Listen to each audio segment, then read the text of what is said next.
Hello, my name is Sheila Meade, and I'm here to present my project to you. It is called Show Me a Story, Puppets in the Library, and I am the librarian at Charles Russell Elementary in Ashland.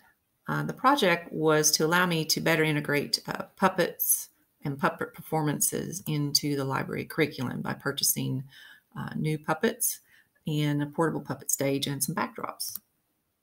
Now, in the past, I have used puppets to teach story elements, generally to like first grade, and use the puppets to let as improvisational tools where they could come up and you have your puppets and then you say, what's our setting going to be? What's our characters' names? What's our problem? What's our solution? And let them sort of improvise their story as they go along. I've also had them write puppet scripts and try to perform them, but it's been difficult because I didn't have a stage. Standing behind the shelf, you couldn't hear them. Or I would stack library chairs like in a row and then put a black sheet over them.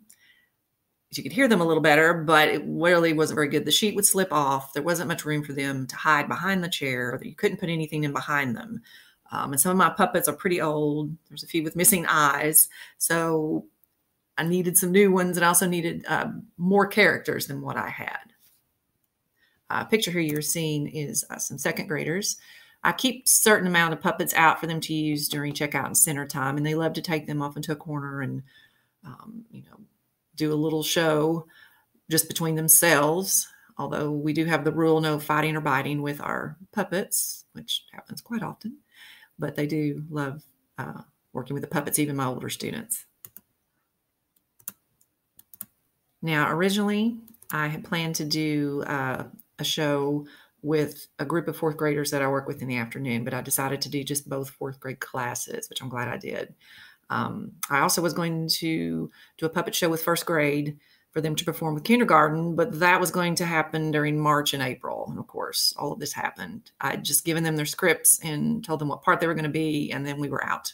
So I don't know that it will happen or not. We will see when we get back in May. I hope that we can still do it. But at Christmas time, the fourth grade classes wrote their own scripts for their plays and performed them for primary classes. And you're seeing a picture there.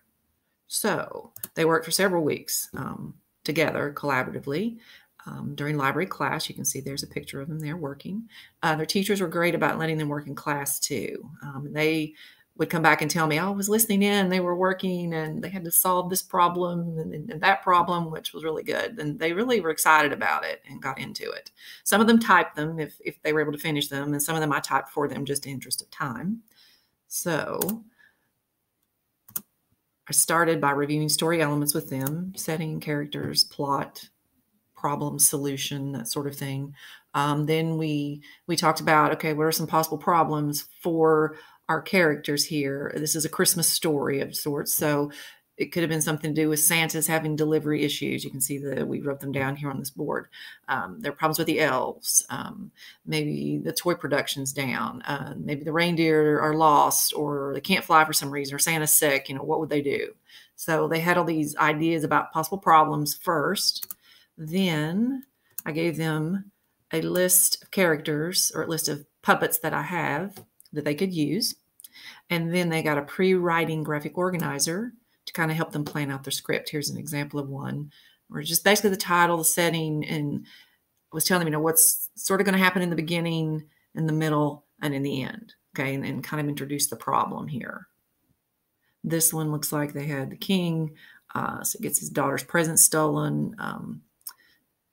Well, eventually they were going to have some sort of battle, but I don't know that that's really exactly how that all went out. I think we changed it after a while, but that's how that one started.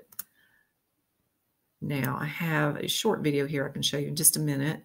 I noticed when they were working on their scripts, I would just pretty much walk around and talk to them about what they were doing.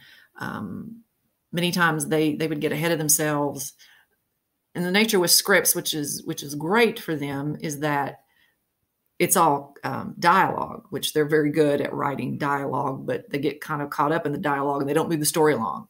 So I would just sort of help them with that and then talk about what characters they're going to have, how many puppets are you going to use. They decided they could do 2 puppets. And they did. It was a little confusing at times. Then they had to decide, okay, which puppet was going up first and which was going up next. I was very happy to see in their script here, they used the right format. They even put in stage directions. I'm trying to see where there was one. Oh, it talks about the fairy was running and screaming, and those are in parentheses. So that was really good. The video is just a short little clip here. I'm talking to them about how many puppets I think they're going to need and who's going to work which puppets. So I'll play it here. Oh, I think I am anyway. Well, I mean, you have 2 hands, so 8, unless you need one to just do like a line or 2. I will. Let's see. I'll be a narrator. She doesn't write narrator.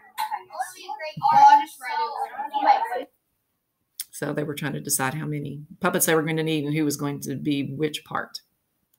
Okay, now here's some photos from the puppet show. I did not do much video because I was expecting to do that with my first graders in the spring. So I just have some pictures basically. What you're seeing here is one side of the library, and the puppet stage is on the other side behind the tiger there.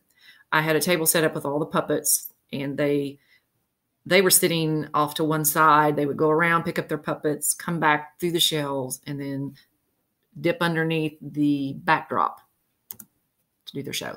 This shows you sort of the stage area of this, the performance space between the lower stage area and then the backdrop that you can hang. This is mostly set up with tripods, as you can see. And it was difficult because you had 4th graders. Some are really big, some are really small.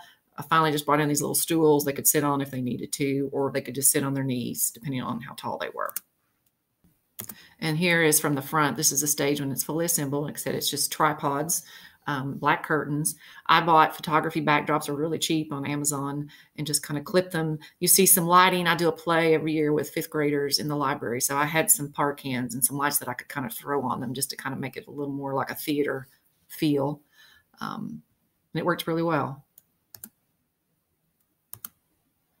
Here's just another picture. The only thing I would say about this particular setup, the tripods were a little flimsy, and you know they had a hard time staying still back there, but we managed to keep it up and not knock it over. But other than that, it works really well, and it's very easy to just break it down and put it away.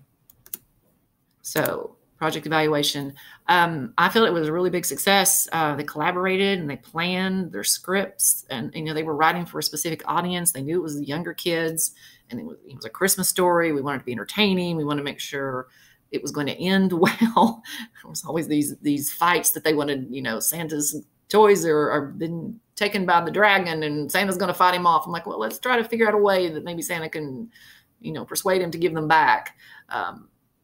So there was just a lot of that sort of thing, but they performed it with this stage. It worked really well. They really enjoyed it. And here they're taking their little curtain call after they did their show. They came around and took a bow and showed the puppets and said, you know, which parts they had played. And I know there was one student that had to leave. He moved away before we did this, and he came back a few months later. And that's the first thing he asked me was, did you do the puppet shows? I'm like, yes, I'm sorry. So he was very upset that he didn't get to do it. But I was very, very happy with it.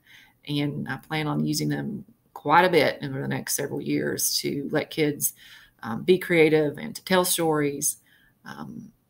And I know that they're going to enjoy it for a very, very long time. So I'm very appreciative of the grant, and it's really made a difference for me, at least in my library curriculum. So thank you very much. Hope you enjoyed it.